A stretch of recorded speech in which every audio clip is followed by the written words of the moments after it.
साथियों जय हिंद। डॉक्टर संग्राम पाटिल बात कर रहा हूँ। साथियों, पेरियार रामास्वामी मतलब तमिलनाडु के फुले शाहू अंबेडकर। ये पेरियार जो शब्द है ये तमिल में होता है महामानव यानी महात्मा। तो उस हिसाब से ये महात्मा कहलाए थे और ये पेरियार जो है उनको कार्यकर्ताओं ने ये उपाधि दी थी, ना कि उन्होंने खुद अपने नाम के आगे लगा दी थी।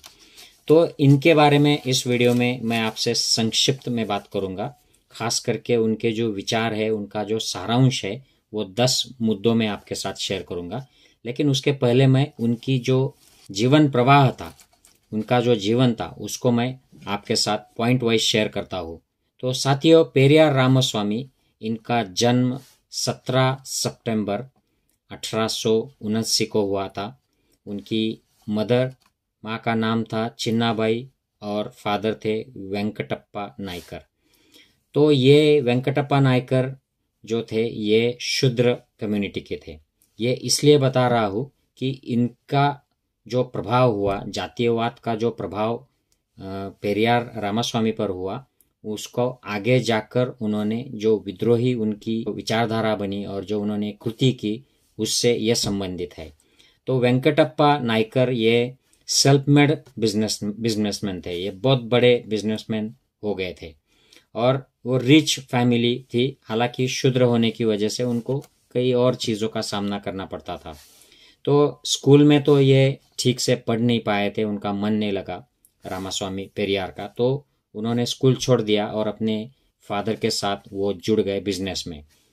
उनकी 19वीं साल में उम्र में शादी हो गई और शादी हुई एक लड़की से, वो भी बड़ी विद्रोही नेचर की थी। उनका नाम था नाग अम्माल। तो घर तो बड़ा धार्मिक वृत्ति का था, लेकिन पेरियार बड़े विद्रोही थे। तो उनमें बड़ा वाद विवाद हो जाता था घर में। तो इस वाद से तंग आकर उन्होंने 25 की उम्र में घर छोड़ दिया और भगवा वस्त्र परिधान कर लिए और निकल पड़े पैदल। पहले वो हैदराबाद गए, वहाँ से वाराणसी गए, कुछ साधुओं के साथ रहे, फिर ऐसे ही भटक रहे थे। उनके पिताजी को पता चला तो उन्हें वापस लेके गए और जैसे वो वापस लेकर गए, कुछ ही समय बाद पिताजी का देहांत हो गया। तो उनकी सारी जो प्रॉपर्टी थी वो पेरियार के हाथ में आ गई। वो बड़े रिच और बड़ी संपत्ति के मालिक हो गए। इसके साथ ही वो काफ़ी सारे सामाजिक और राजकीय आंदोलनों में और क्षेत्र में काम करना उन्होंने शुरू कर दिया। तो वहाँ के जो इरोड गांव में उनका जन्म हुआ था, वही के वो थे। वहाँ के वो नगराध्यक्ष भी बन गए और उन्होंने काफ़ी सारा काम किया लोगों के लिए। उसके साथ ही वो सामाजिक बदलाव के लिए प्रयत्न कर रहे थे। उस वक्त प्लेग आ गया था, तो प्लेग में भी उन्होंने अच्छा काम कर लिया था। बाद में वो कांग्रेस पार्टी में जुड़ गए। 1919 से लेके 1925 तक वो कांग्रेस पार्टी के साथ रहे। कांग्रेस में उन्होंने काफ़ी दिल लगाकर मेहनत की और कांग्रेस को फैलाया, कांग्रेस का प्रचार किया तमिलनाडु में।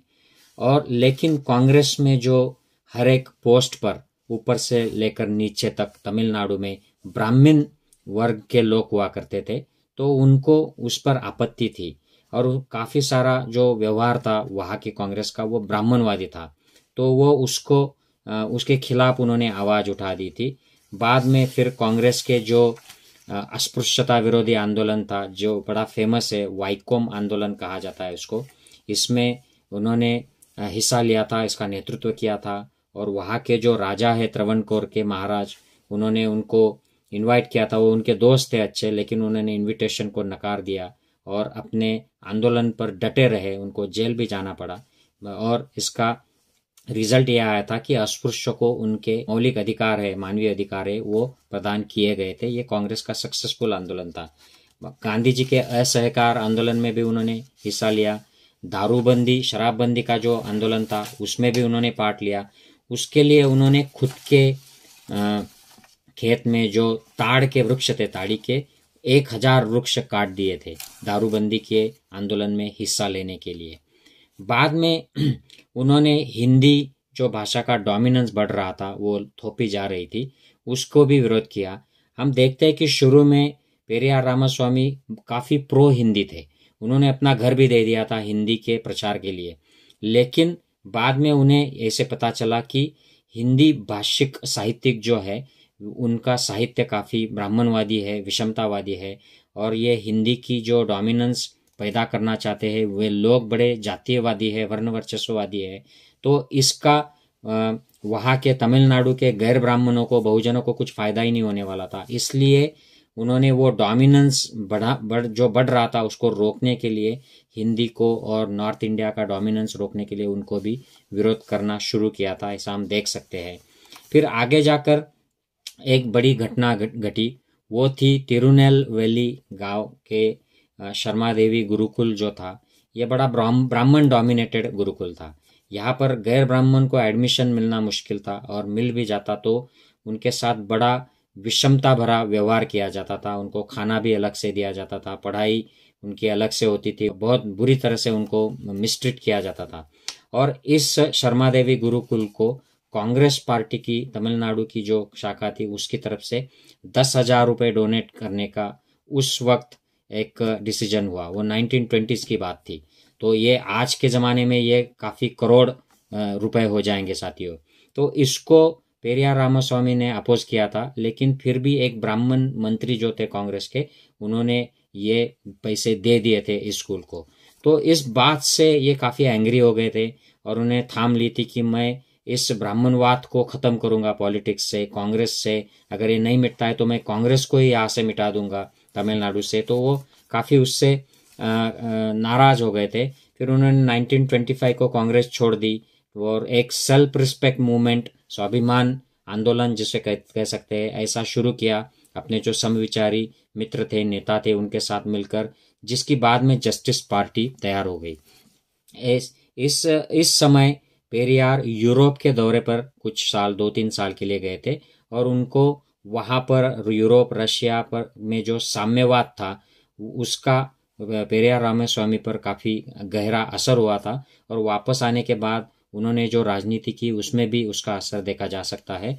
तो वो जैसे वापस आए तो 1931-32 में वो गए थे यूरोप में। 37 में जो इलेक्शन हुए थे जस्टिस पार्टी, उसमें हार गई थी।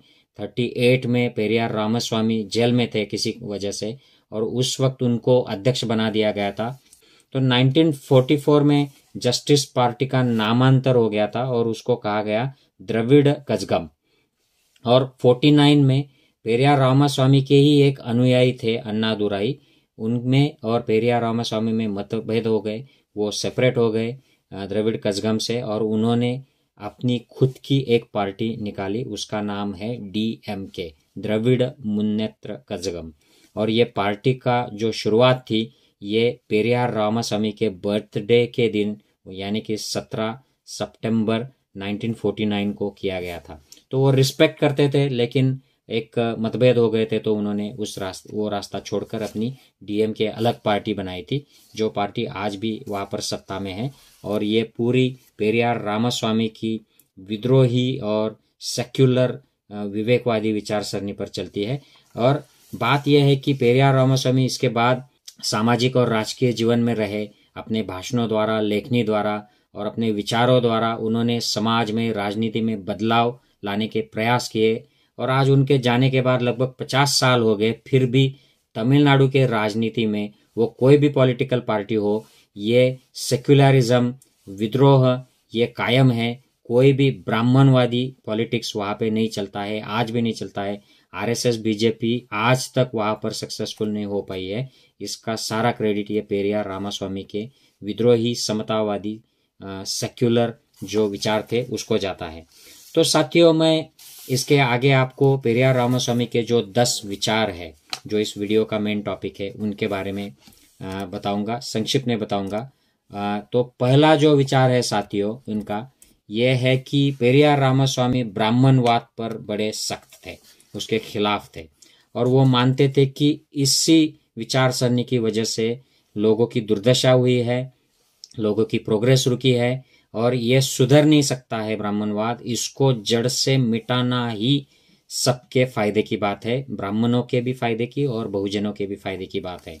तो वो कहते, उन्होंने एक आंदोलन भी चलाया था, उसमें जनेऊ तोड़ो और मानवता जोड़ो, इस तरीके का एक आंदोलन भी वहां पर चलाया था।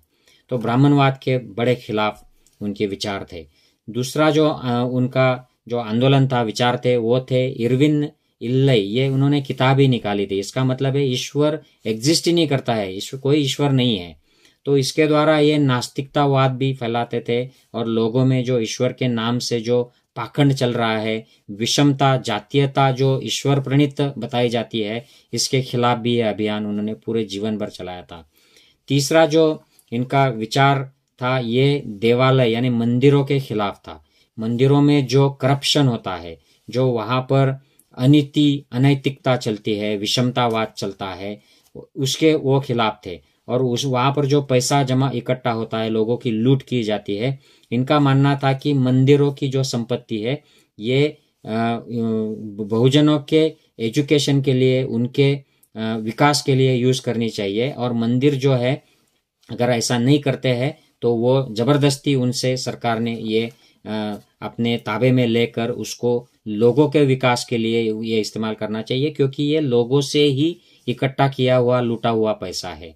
तो वो देवालय में जो भ्रष्टाचार, गैरवर्तन चलते थे, अनैतिकता चलती थी, शोषण चलता था, वो उनकी तुलना वेश्यालय या मद्यालय से करते थे। वो काफी सख्त थे इन मंदिरों के खिलाफ। ये हम देखते हैं कि हमारे यहाँ भी पंजाब राव देशमुख जो थे, उन्होंने मंदिरों की संपत्ति लेकर उससे लोगों का विकास में उस धन को लगाना चाहिए, ऐसा एक बिल लाया था। लेकिन उसको मनुवादियों ने अपोज किया था, तो ये बिल पास नहीं हो पाया था। और मंदिरों के माल प्रैक्टिस के खिलाफ प्रबोधनकार ठाकरे ने भी बहुत बड़ा अभियान चलाया था। उनकी एक किताब काफी फेमस है, देवळांचा धर्म धर्माची देवळे। तो ये हिंदी, मराठी, इंग्लिश सारे लैंग्वेजेस में उपलब्ध है। यूट्यूब पर भी इनके ऑडियो तक है, ये आप देख सकते हो। अगला जो उनका विचार था वो था जातीयता, वर्ण व्यवस्था और अस्पृश्यता के खिलाफ। उनका मानना था कि जो साहित्य वर्ण व्यवस्था को सपोर्ट करता है उसको जला देना चाहिए। तो ये जो विचार है साथियों, ये एग्जैक्टली महात्मा फुले जैसा विचार था। महात्मा फुले ने यही कहा था कि ये जो मनुस्मृति है इसको जला दो। और उनके जो अनुयायी थे डॉक्टर बी आर अम्बेडकर, उन्होंने ये एक्चुअल में जलाई थी मनुस्मृति को। तो ये हमें सिमिलैरिटी दिखती है नॉर्थ के, वेस्ट के और साउथ के जो विद्रोही महामानव थे, महापुरुष थे, उनके विचारों में और कृति में। तो ये मानते थे कि अगर ये शंकराचार्य और ये अलग अलग मठपति है, ये वर्णवाद को बढ़ावा देते हैं, तो हमको इन पर बंदी लगानी चाहिए, इनको बॉयकॉट करना चाहिए। और ये नीच समझने वाली जो ब्राह्मणवादी प्रवृत्ति है, ये अगर हम नहीं मिटाते हैं तो इस देश का विनाश पक्का है, ये देश डूबने वाला है। और अस्पृश्यता को वो हिंदू धर्म की पैदाश मानते थे।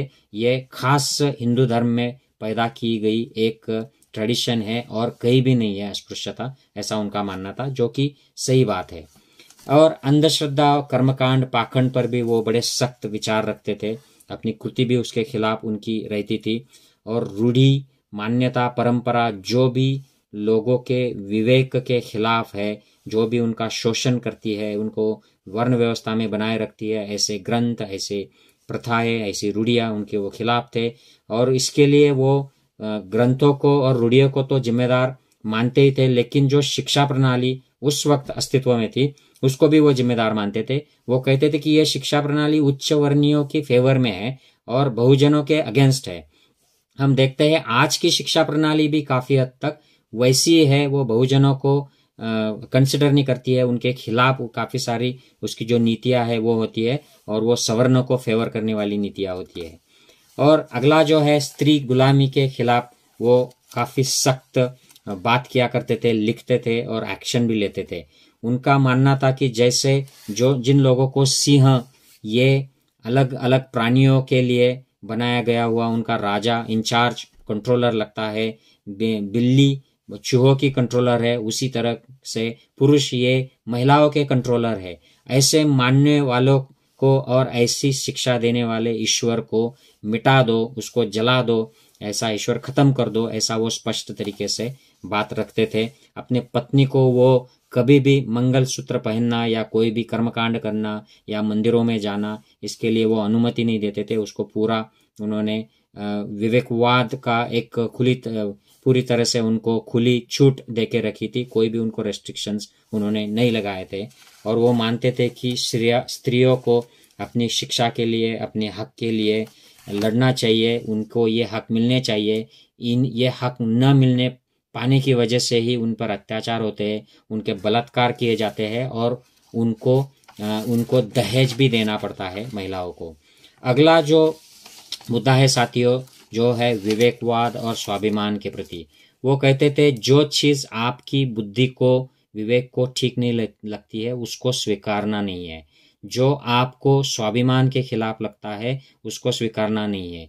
तो ये बात काफ़ी हद तक बाबा साहब अम्बेडकर जो सिखाते थे उसी तरीके की ये स्वाभिमान की बात, विवेकवाद की बात पेरियार रामास्वामी करते थे।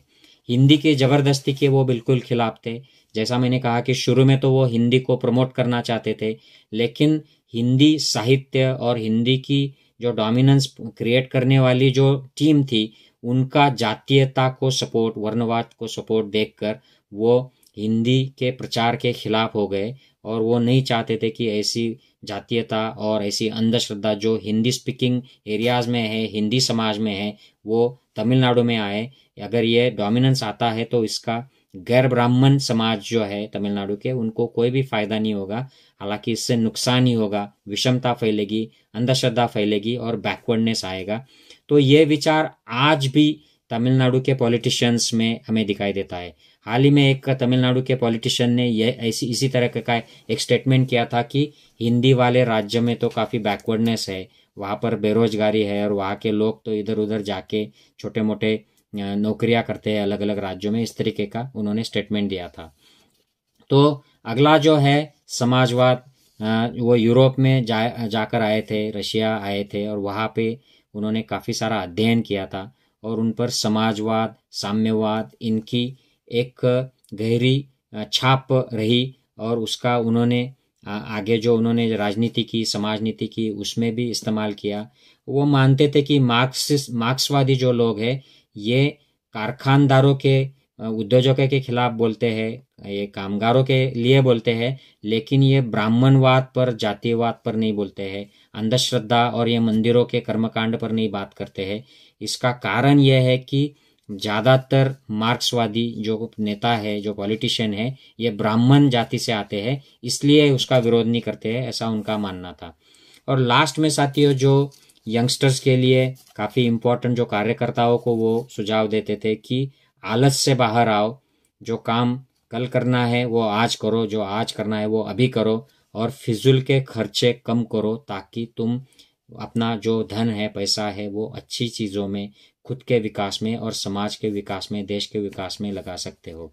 साथियों, मैं आशा करता हूँ कि पेरियार रामास्वामी जीवन चरित्र और उनके विचारों को मैं संक्षिप्त में आपके सामने रख पाया हूँ। अगर आपको ये अच्छा लगे तो प्लीज़ डू शेयर, क्योंकि ये काफ़ी इम्पॉर्टेंट पर्सनालिटी है हमारे इंडियन हिस्ट्री की और इनके विचार भी विवेकवाद के लिए, रैशनलिज्म के लिए बहुत इम्पॉर्टेंट है, खास करके आज के ज़माने में। जय हिंद साथियों।